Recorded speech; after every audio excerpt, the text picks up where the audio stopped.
¿sí? Ok. Hermanos, tengan ustedes buenas tardes. Que el Señor bendiga sus vidas. En esta tarde vamos a meditar sobre lo que implica ser padre. Sé, hermanos, que hemos estado llevando una serie de exposiciones acerca de la membresía de la iglesia, pero quería aprovechar esta temporada donde el mundo recuerda el Día del Papá, el Día del Padre, y quería que traigamos a nuestras mentes la labor que hace un papá en nuestro hogar, en la casa. Entonces, hermanos, por hoy voy a enseñar, voy a predicarles y vamos a hablar acerca del rol de un papá, de un varón en el hogar. Cuando era niño veía a mi papá y seguramente como ustedes también pensaba, entendía que ser papá era una tarea bien fácil. Tenía la idea de papá como alguien que puede comprar lo que quiera, que puede salir cuando quiera, papá, ¿verdad? Pero ahora que soy papá también, me doy cuenta, hermanos, que la vida de un papá es difícil. Es muy difícil, hermanos. No había sido fácil ser padre. Requiere de sacrificio, requiere de fortaleza, de fuerza. Y la pregunta que me hacía durante estos meses era: ¿en dónde está esa fuerza? ¿En dónde está la verdadera fuerza de un papá? ¿En dónde radica la fortaleza de un verdadero hombre? Meditando en la palabra del Señor, fui al libro de Josué y pude explorar lo que el Señor hizo con su pueblo cuando entró a la tierra prometida. Y es justamente de ese tema que yo quiero hablarles en esta tarde. Hermanos, este sermón no es un sermón de confrontación, sino un sermón de consolación. Quiero, a través de estos pasajes, que el Señor consuele nuestras vidas como papás.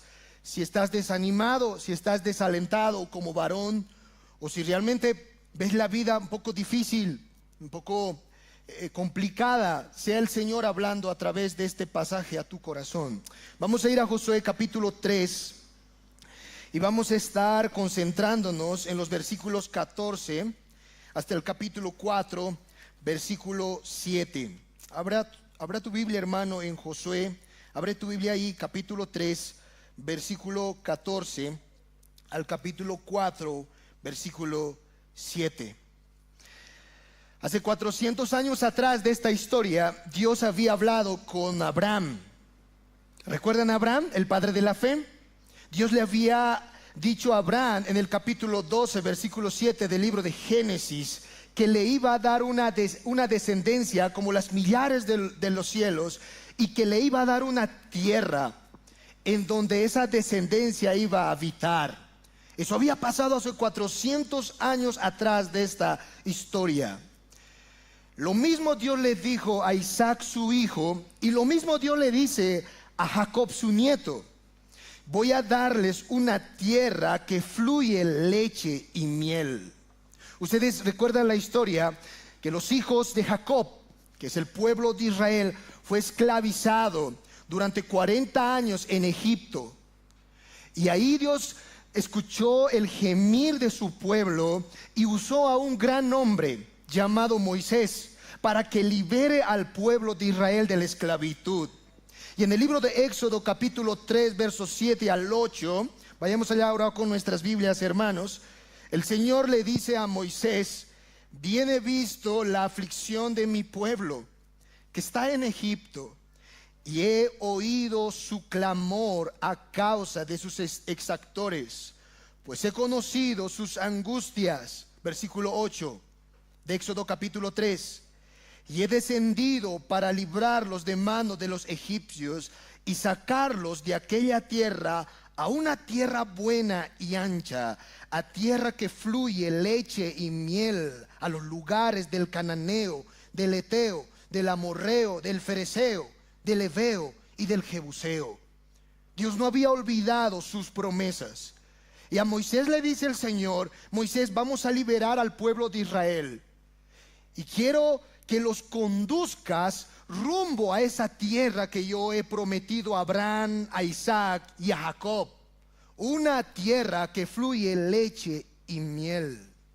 Pero saben, hermanos, la generación que salió de Egipto fue una generación muy desobediente al Señor. Era un pueblo muy duro de servir. Aquellos papás que salieron de Egipto no fueron capaces de instruir a sus hijos en el temor del Señor. Y es por eso que esa primera generación que salió de Egipto no pudo entrar a la tierra prometida.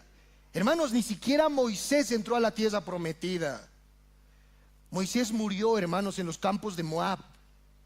Moisés pudo mirar la tierra de Canaán, pero no pudo entrar. Y la pregunta es, ¿por qué? ¿Qué pasó? ¿Qué pasó con esa primera generación?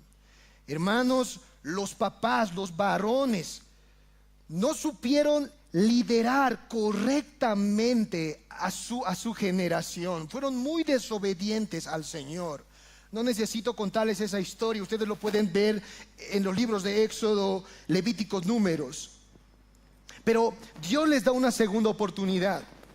Y es aquí donde Dios le dice a Moisés, bien, si bien no van a entrar esta primera generación, pues sus hijos van a entrar a la tierra prometida. Sus hijos van a poseer la tierra. Y si bien, Moisés, tú no vas a entrar, va a entrar tu discípulo, tu hijo espiritual. ¿Cómo se llamaba el discípulo de Moisés? Josué. Josué. Y ahora, hermanos, el pueblo de Israel, esa segunda generación, está a punto de poseer la tierra. Solamente hace falta pasar un río llamado el río Jordán. Ellos están mirando Jericó en el horizonte y están listos para la lucha, listos para batallar y conquistar esa tierra que Dios les había prometido. Pero, hermanos, había miedo. Había temores. Josué, nuevo líder, una nueva generación. ¿Cómo es que Dios ahora va a hacer que ellos permanezcan firmes al llamado que Él les había hecho? ¿En dónde está la fortaleza, la paz, la confianza en un corazón de un creyente? Hay dos cosas que el Señor le va a enseñar a ese pueblo en el libro de Josué. En primer lugar, Dios le va a enseñar a su pueblo que Él está presente. Su presencia es un antídoto para calmar el temor. Yo estoy con ustedes, eso va a decirles el Señor. No teman. Y lo segundo que el Señor les va a mostrar ahí en el río Jordán es su poder. Yo soy tu Dios omnipotente. Así que no hay de qué temer. Hermanos, estos dos atributos de Dios, su presencia y su poder, son un antídoto, son la cura para un alma atribulada, un alma lleno de temores, lleno de angustias. Y es justamente lo que necesitamos, amados hermanos, como papás. Estamos viviendo en una crisis, hermanos, política. Y yo sé que muchos de ustedes se ponen a pensar, ¿qué nos pasará? Algunos de ustedes seguramente se ponen a pensar como papás, ¿y qué será de mis hijos? ¿Qué será de mi esposa? ¿Qué pasará con nosotros? Hay muchas preguntas que el papá tiene que responder porque es proveedor, es pastor, es protector. Pero aquí está la cura. Dios dice, yo estoy contigo y mira mi poder. Entonces vamos a hablar acerca de estos dos asuntos en el libro de Josué. Vayamos al libro de Josué, el capítulo 3, acompáñenme ya con sus Biblias, hermanos, y vamos a dar lectura, versículo 17. Libro de Josué, capítulo 3. Dice así la palabra del Señor. Vamos a leer desde el verso 14. Y aconteció cuando partió el pueblo de sus tiendas para pasar el Jordán con los sacerdotes delante del pueblo, llevando el arca del pacto, cuando los que llevaban el arca entraron en el Jordán, y los pies de los sacerdotes que llevaban el arca fueron mojados a la orilla del agua, porque el Jordán suele desbordarse por todas sus orillas todo el tiempo de la siega. Las aguas que venían de arriba se detuvieron como en un montón bien lejos de la ciudad de Adán, que está al lado de Zaretán, y las que descendían al mar del Áraba, al mar salado, se acabaron y fueron divididas, y el pueblo pasó en dirección de Jericó. Mas los sacerdotes que llevaban el arca del pacto de Jehová estuvieron en seco. Ahora observen, hermanos, firmes en medio del Jordán, hasta que todo el pueblo hubo acabado de pasar el Jordán, y todo Israel pasó en seco. Si ustedes leen ese relato, se van a dar cuenta que el autor en este capítulo 3 de Josué repite 7 veces el término el arca del pacto. Y en el capítulo 4 el autor repite 10 veces, van a encontrar ahí la palabra arca del pacto, haciendo un total de 17 veces. El autor repitiendo, el arca del pacto estaba en medio de ellos, el arca del pacto iba delante de ellos, el arca del pacto, el arca del pacto, el arca del pacto. Y la pregunta es, ¿por qué para el autor es central el arca del pacto? Hermanos, el arca del pacto simbolizaba la presencia del Señor en medio de su pueblo. El arca era una forma en la que Dios les decía a su pueblo, ustedes no están solos, yo estoy con ustedes. Él le había prometido a Josué en el capítulo 1, verso 5 de su libro, cuando Josué inició su liderazgo, que él no lo iba a abandonar. ¿Recuerdan, hermanos, sus palabras? Nadie te podrá hacer frente, le dijo a Josué, en todos los días de tu vida. Como estuve con Moisés, estaré contigo, no te dejaré, ni te desampararé. Y luego le dijo el Señor, mira que te mando que te esfuerces y seas valiente, no temas ni desmayes. Note el texto, Josué, esfuérzate, sé valiente, no tengas miedo. ¿Por qué, Señor? ¿Cuál es la razón? ¿Cuál es la cura frente al temor, frente a la cobardía? Porque yo, Jehová tu Dios, estará contigo en donde quiera que vayas. En el capítulo 3 del mismo libro de Josué, el versículo 7, vayamos ya con nuestras Biblias, el Señor le hace otra vez recuerdo de esta promesa. En el verso 7 del capítulo 3 de Josué dice, entonces Jehová dijo a Josué, desde este día comenzaré a engrandecerte delante de los ojos de todo Israel, para que entiendan que como estuve con Moisés, así estaré contigo. Josué, vas a meter al pueblo a la tierra prometida. Tienes que liderar, tienes que pastorear, tienes que proteger a este pueblo como lo hizo Moisés. Josué seguramente temblaba y decía, pero yo no sé cómo hacerlo. Señor, yo tengo mucho miedo. Y el Señor le dice, no temas, no desmayes, porque yo estoy contigo como lo estuve con Moisés. Hermanos, ¿por qué Moisés fue un hombre tan valiente? ¿Por qué Moisés? Cuando ustedes ven la historia de Moisés, hermanos, se van a dar cuenta, Moisés era un varón valiente, hermanos. Hablaba cuando tenía que hablar. ¿Se acuerdan del Mar Rojo? El pueblo estaba temblando porque no podían pasar. Y Moisés dijo, no se preocupen, Dios, ¿qué vamos a hacer? Y Dios le dijo a Moisés, extiende tu vara y se va a abrir el mar. Y Moisés hizo lo que Dios le dijo. Moisés era un hombre valeroso. ¿En dónde estaba su valentía? Es que Moisés estaba consciente siempre de que su Dios estaba con él. Y es justamente lo que el mismo Dios de Moisés le dice ahora a Josué. La pregunta es, hermanos, ¿cómo Josué sabía que Dios estaba con él? ¿Y cómo el pueblo sabía que Dios estaba con ellos? A través del arca del pacto. El arca del pacto, hermanos, era la representación de Dios en medio de su pueblo. Y ahora el pueblo va a entrar al Jordán. Y miren lo que va a suceder. Capítulo 3, Vayamos con sus Biblias, hermanos. Acompáñenme allá. El versículo 3, vamos a leer. Josué 3:3. Y mandaron el pueblo diciendo: cuando veáis el arca del pacto de Jehová vuestro Dios, y a los levitas sacerdotes que lo llevan, vosotros saldréis de vuestro lugar y marcharéis en pos de ella. Wow.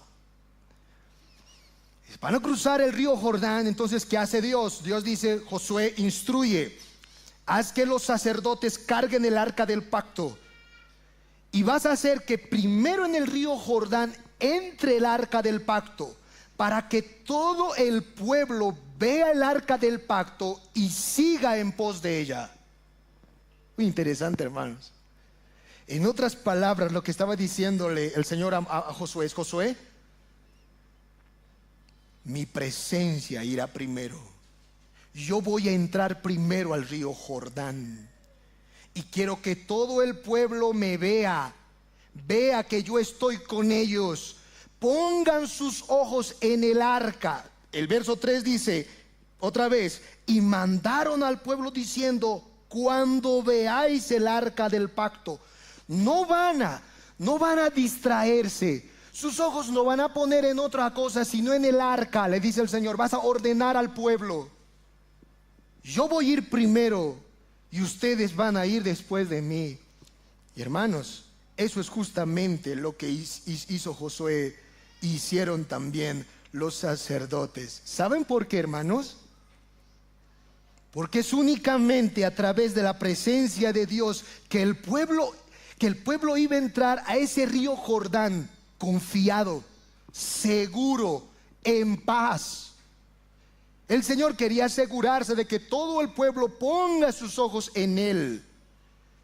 Y es por eso, hermanos, que en la historia del río Jordán, el primero que entra en ese río, por así decirlo, es la presencia del Señor en medio de ellos. ¿Saben, amados hermanos? Esa es la promesa más sublime que Dios ha hecho a todos sus hijos. El Señor estaba con su pueblo a través del arca del pacto en el río Jordán. Luego, ese mismo Dios que estaba presente en ese arca del pacto estuvo presente en un templo. ¿Recuerdan? En el templo que construyó Salomón. Y en el Nuevo Testamento, ese templo se hizo carne en la persona de Cristo. ¿Recuerdan el Evangelio de Juan, capítulo 1, verso 14? Dice que aquel verbo fue hecho carne y habitó entre nosotros, se tabernaculizó entre nosotros, y vimos su gloria, dice Juan, gloria como del unigénito del Padre, lleno de gracia y de verdad. Dios bajó del cielo a la tierra, hermanos. Él vino, se encarnó, pero ya no como un arca, ya no como un templo, sino en la persona de su Hijo Jesucristo. Y una de las grandes promesas que Dios nos ha hecho es que si bien Él se ha ido al cielo, nunca nos iba a abandonar.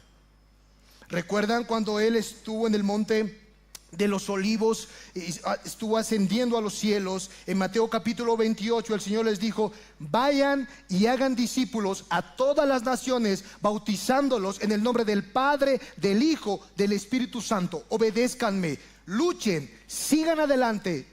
¿Por qué? Porque yo estaré con ustedes todos los días de sus vidas hasta el fin del mundo. Hermanos, el Señor está con nosotros. Está con nosotros a través de su Espíritu. Si vamos al Evangelio de Juan, vayamos allá con nuestras Biblias, capítulo 14, versículo 16. Quiero que escuches las mismas palabras del Señor. Juan 14, 16. Y yo rogaré al Padre y os dará otro consolador para que esté con vosotros para siempre, el Espíritu de verdad, el cual el mundo no puede recibir porque no le ve ni le conoce, pero vosotros le conocéis porque mora con vosotros y estará en vosotros. El arca no está, el templo no está, Cristo no está. Entonces la pregunta es: pastor, ¿Cómo yo sé que Él está conmigo? Responde la palabra, es que tienes su Espíritu morando en ti. El apóstol Pablo decía que somos templos ¿de qué, hermanos? Templos del Espíritu Santo. Y eso significa que el Espíritu Santo mora en nosotros. Ha hecho su casa en nuestro corazón. La historia, hermanos, es similar al pueblo de Israel. ¿Por qué necesitamos escuchar estas palabras? Dios está contigo, su Espíritu mora en ti. ¿Por qué? Porque al igual que el pueblo de Israel, tenemos infinidad de temores, infinidad, hermanos, de luchas, de pruebas que tenemos que atravesar. Recuerdo una ocasión cuando el apóstol Pablo, tratando de defender su causa, escuchaba la voz del Señor en Hechos capítulo 18, verso 9 al 10. Escucha lo que el Señor le decía a Pablo, el apóstol Pablo, teniendo muchos temores. El Señor le decía a Pablo: Pablo, no temas, sino habla y no calles. La razón, ¿por qué? Porque, Señor, no voy a temer. ¿Dónde está mi valentía? ¿En dónde está mi valentía? Entonces el Señor le dice, verso 10, porque yo estoy contigo, Pablo. Yo estoy contigo. Mi presencia está contigo. ¿Saben, hermanos? Una de las cosas que como hijo yo he aprendido acerca de mis temores, y yo sé que muchos de los que estamos aquí como hijos hemos aprendido cuando éramos niños de nuestros temores, es que nuestros temores cuando éramos niños se disipaban cuando estaban nuestros padres. Eso es genial, hermanos. Yo les he contado infinidad de veces que tenía miedo a las ratas. Vivíamos en una iglesia, en la casa pastoral de una iglesia, en donde no había este tipo de piso, era piedra y habían ratas ahí por todo lugar. Pasaban por nuestra cabeza las ratas. Tun, tun, tun. Era niño, yo era 5 o 6 años, pasaba por aquí, hermano, tun, tun, tun, pasaba, yo sentía durmiendo y me daba un miedo, hermanos, hasta que se prendía la luz y mi papá salía con un palo de escoba. ¿Dónde está el ratón? Pa, pa, pa, pa, pa. Cuando eso pasaba, todos mis temores sobre la rata se disipaban. Y aún más, yo le decía, allá está, ¿se entiende? Yo me le acompañaba para matar a la rata. Tenía valentía, porque sabía que mi papá está conmigo. Sabía que Él no me va a dejar, que Él no me va a abandonar. Hermanos, eso es justamente lo que pasa con nosotros todos los días de nuestra vida, todos los días. Nuestra paz, nuestra tranquilidad, hermanos, radica en entender que nuestro Dios está con nosotros, por nosotros, en nosotros. Eso trae paz a mi corazón. Pueden haber ratas tratando de atacarme, pueden haber peligros tratando de acecharme, pero yo estoy refugiado bajo las alas de mi Padre Celestial. El arca del pacto está con su pueblo, está conmigo, el Señor está conmigo. Siempre a mis hijos, cuando duermen, una de las cosas que mi esposa le hace cantar como loros, hermanos, es este salmo. Ellos lo saben de memoria. Cada vez que duermen: en paz me acostaré y asimismo dormiré. Escucha el pasaje. Dice el salmista David: voy a dormir tranquilo, en paz. En paz me voy a acostar y asimismo dormiré. ¿Por qué? ¿Por qué hay paz cuando duermo? Porque tú, Señor, estarás conmigo. En paz me acostaré y asimismo dormiré, porque tú, Jehová, estarás conmigo en donde quiera que vaya. Hermanos, es la presencia de Dios la que trae tranquilidad a mi corazón. Y a veces como papás, eso es lo que menos conscientes somos. Y eso es lo que más necesitamos, hermanos. Cuando no hay trabajo, cuando no hay provisión para la casa, y pensamos y no podemos dormir, ¿qué va a ser mañana? ¿Cómo voy a trabajar? No hay plata. Recuerda, duerme en paz, porque el Señor está contigo, contigo. Era muy importante que el pueblo sea consciente de su presencia para que pueda cruzar ese río Jordán, al igual que nosotros. Ahora, no solamente la presencia de Dios es un antídoto para nuestra alma, sino también, mis amados, su poder. Vayamos al versículo 14, ahora otra vez con nuestras Biblias, del capítulo 3 de Josué. Acompáñenme allá, hermanos, rápidamente. Y miren lo que sucede con el río Jordán. Dice el versículo 16 que las aguas que venían de arriba se detuvieron como en un montón, bien lejos.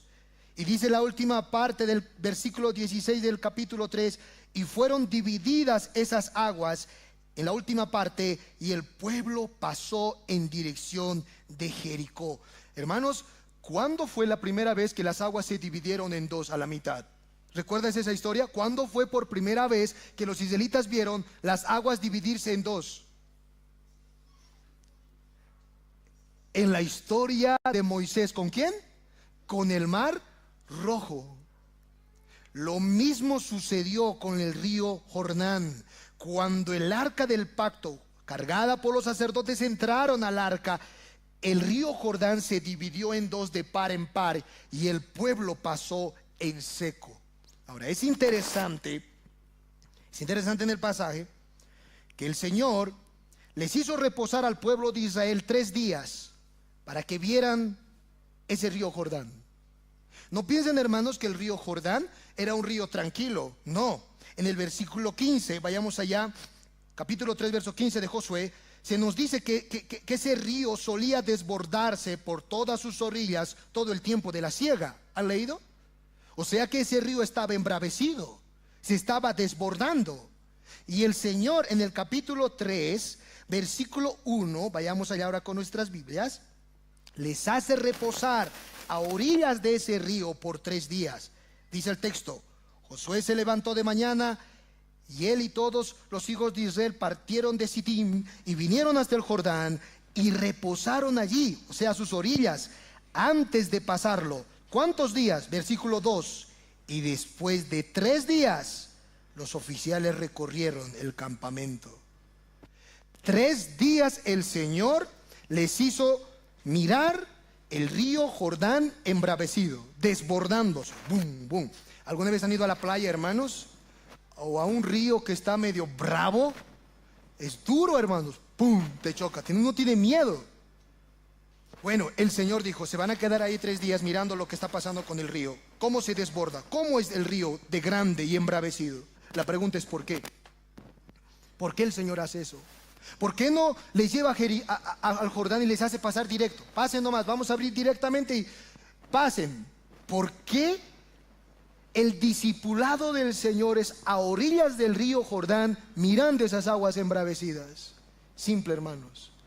El Señor quería que todo ese pueblo entendiera que no había posibilidad por sus fuerzas de pasar ese río. El Señor quería que ellos entiendan que son inútiles, no pueden pasar ese río con sus propias fuerzas. 3 días el Señor les hizo mirar cómo ese río, boom, boom, boom, azotaba, para que ellos entendieran que la fuerza y el poder no radica en el pueblo, no radica en nosotros, sino en Él. Con razón Pablo decía en su libro: Señor, tu poder se perfecciona en mi debilidad. Hermanos, en ocasiones el Señor nos lleva como a este pueblo por los Jordanes de la vida. Algunos de ustedes me dicen: pastor, no tengo trabajo. Estaba con mi trabajo ahí, y ahora ya no tengo trabajo, pastor, he entrado a la quiebra. No sé en dónde voy a trabajar, qué voy a hacer. Pues, hermano, el Señor te ha llevado a las orillas del río Jordán y los peligros están ahí. El río está embravecido y el Señor quiere que entiendas que no es en tus fuerzas, no es en tu poder, hermano. En ocasiones Dios nos aprieta, hermanos, así. nos aprieta duramente, para hacernos entender que sin Él no vamos a poder solucionar eso. Por eso el Señor le llevó a este pueblo 3 días a las orillas del Jordán y les mostró ese río embravecido desbordándose. Y cuando el pueblo dijo, es imposible pasar, es ahí donde Dios dijo, si bien para los hombres es imposible, para Dios no hay nada imposible. Y es ahí donde Dios mostró su poder, desplegó su gloria, hermanos, e hizo que ese río se partiera en 2 y el pueblo pasara en seco. Ese es nuestro Dios, amados. Ese es el Dios que nosotros tenemos, un Dios omnipotente. Por razón le llaman el Dios fuerte. La fortaleza está en Él, la fuerza está en Él, y todos los que se refugian en Él adquieren su fuerza, adquieren su fortaleza. Pero hermanos, nunca eso va a ser posible, nunca eso va a ser real si no hemos entendido nuestra inutilidad, lo inútiles que somos sin Él.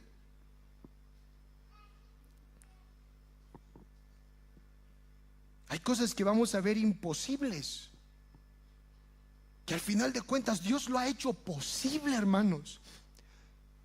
Y hemos sido testigos de eso, de su fuerza. Es por eso que ahí radica la valentía, el valor y la fuerza de su pueblo, de sus hijos.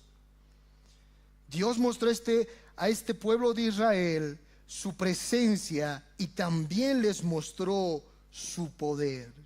Permítame ahora terminar, hermanos, este sermón. La pregunta es ¿para qué?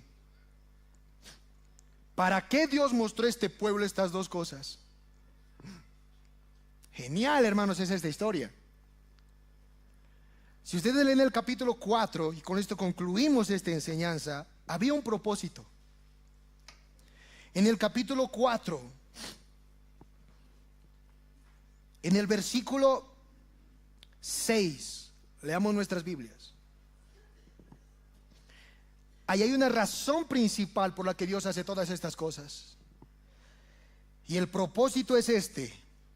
Dice el texto, verso 6 del capítulo 4, para que esto sea señal entre vosotros.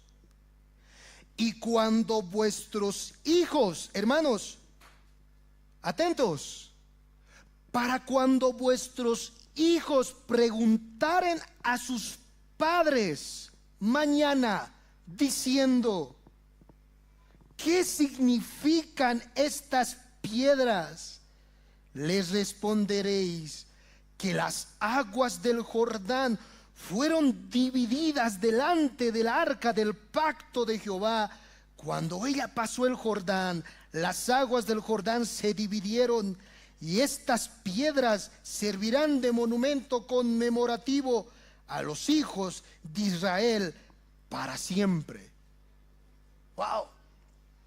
La idea del Señor era esta: crucen el Jordán, y cuando crucen el Jordán, de en medio del Jordán saquen piedras, normales piedras, y con estas piedras hagan como una especie de altar ahí a orillas del Jordán. ¿Para qué? Y el Señor dice, el día de mañana sus hijos van a necesitar entender quién soy yo.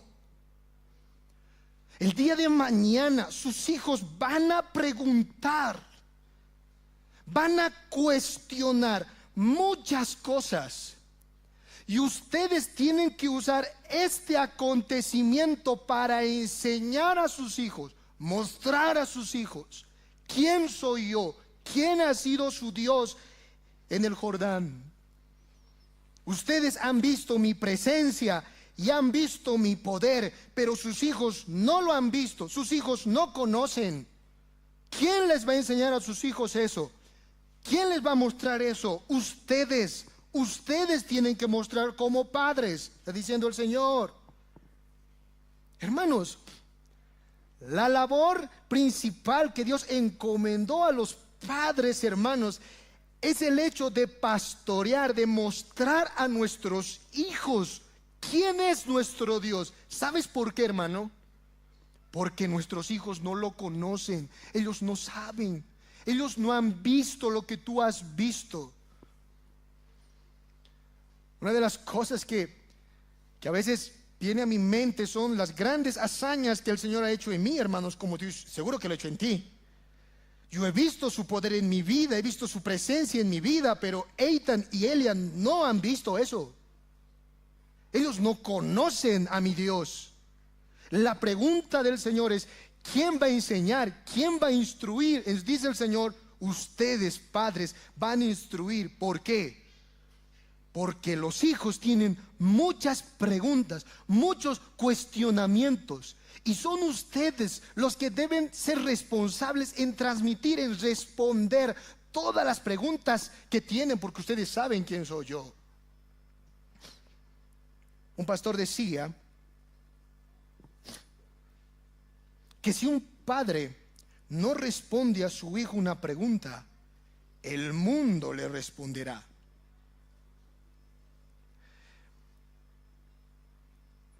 Voy a repetir eso, hermanos. Si tú como padre no eres capaz de responderle con la sabiduría divina una pregunta que tu hijo tiene, ¿sabes quién le va a responder esa pregunta? El mundo, pero alguien le va a responder.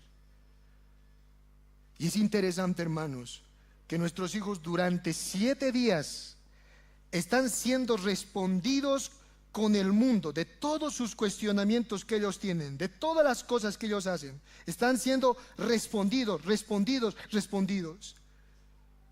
La pregunta es: nosotros como padres, ¿cuándo? ¿Sabes por qué el pueblo de Israel fracasó en su misión, hermanos? Justamente porque los padres nunca supieron responder correctamente a las grandes incógnitas que sus hijos tenían. ¿Qué significa esto, papá? ¿Qué significa esto, mamá? Dile al pastor. No, hermano, dile al tío. No, dile al otro. No. ¿Qué significa eso? Dice, el hijo preguntará y ustedes, padres, le responderán. Hermanos, ¿qué legado le estás dejando a tus hijos del Señor? ¿Qué legado le estás dejando a tu generación del Señor? Esa es la pregunta. Los padres somos un testimonio vivo, si eres cristiano, de lo que Dios ha hecho en tu vida. Eres un testimonio, hermano, para tus hijos. Eres como un monumento conmemorativo para ellos, hermano. Tú, como papá, el Señor te ha encomendado esa labor. La pregunta es: ¿cómo lo vamos a hacer? Recuerda, Dios está contigo y Dios te ha mostrado su poder. No sé qué Jordanes habrás pasado, hermanos, pero ahí estaba Dios manifestándose a tu vida.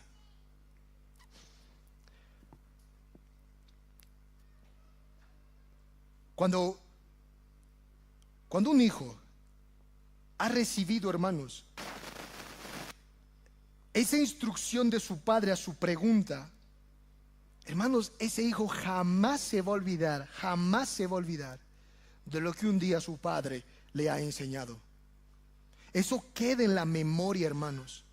Así el hijo desobedezca o haga todas las cosas, camine por donde quiera, amado hermano, la instrucción que tú le has dado de la palabra, eso queda, hermano. Eso queda, hermano, en la eternidad queda. Yo cuántas veces soy testimonio vivo de lo que se me ha dicho, se me ha instruido, aunque desobedecido, aunque me ha apartado, pero está en mi cabeza todo lo que mi padre me ha enseñado del Señor. Cuando yo le preguntaba, ¿qué significa eso? ¿Qué significa esto? Y ahora es mi turno, hermanos. Duro, pero me toca. Duro. Y yo sé que ustedes luchan con eso, hermanos. Los chiquitos vienen de la escuela: papá, ¿qué significa esto? Papá, taratatata, papá, ¿qué sí? Todo es pregunta. ¿Por qué esto? ¿Por qué el otro? ¿Por qué ella? ¿Por qué yo? Todo. Preguntas tras preguntas, preguntas tras preguntas. Hermanos, solo en el poder del Señor y bajo sus alas vamos a poder llevar a nuestra generación, hermanos, a los pies del Señor. Que Dios bendiga su palabra.